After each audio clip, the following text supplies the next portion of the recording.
Good evening. It's good to be with you at Woodside this evening. Um, just saying a few words about the Bible readings today, the second Sunday after Easter. Readings that talk to us about life. And the things that have struck me particularly are the readings of the Psalm. Actually, the lectionary reading misses out the part that really struck me, which is those words, and I'm reading, so that's why I'm looking away from you.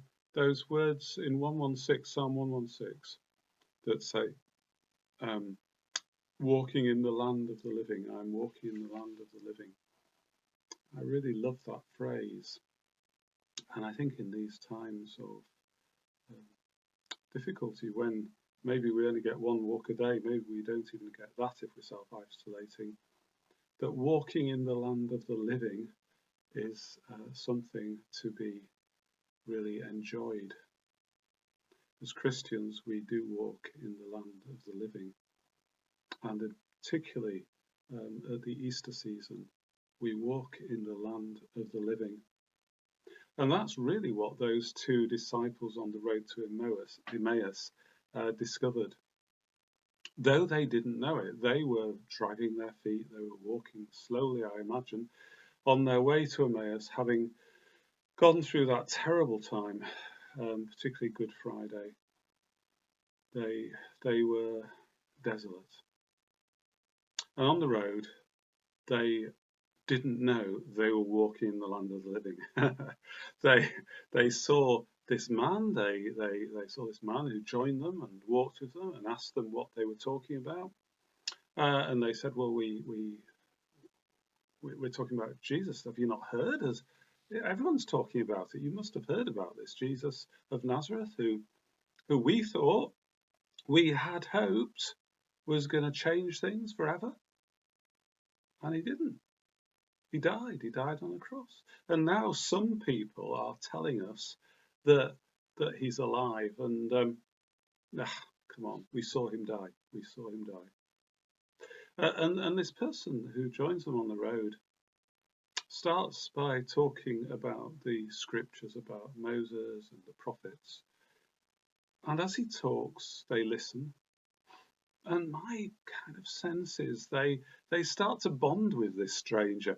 And when he says, "Well, it's time for me to go on," they say, "No, no, join us, join us." And he joins them.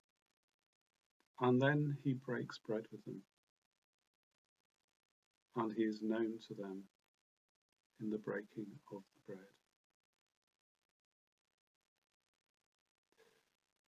But actually, they didn't know it, that they were walking in the land of the living all that journey, from when the stranger joined them to when Jesus left them. They were walking in the land of the living. And what's their response when they see who Jesus is? Do they stop and sort of eat their meal and kind of think about things and then go back to Emmaus? No, no, they turn around and they walk in the land of the living. They walk back to Jerusalem. Possibly they run back to Jerusalem. It seems like they have enormous energy suddenly.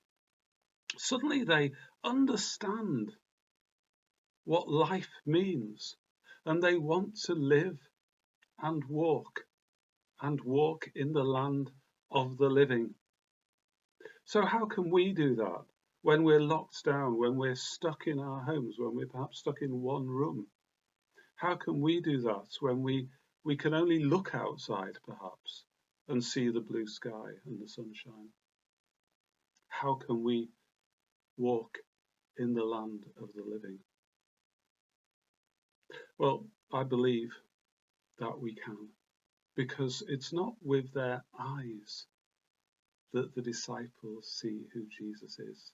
Not really. It's with their hearts. And if our hearts are on fire with the message that Jesus brings, then we will walk. Even if we're stuck in one room, we will walk this Eastertide, all these weeks, we will walk in the land of the living. Amen.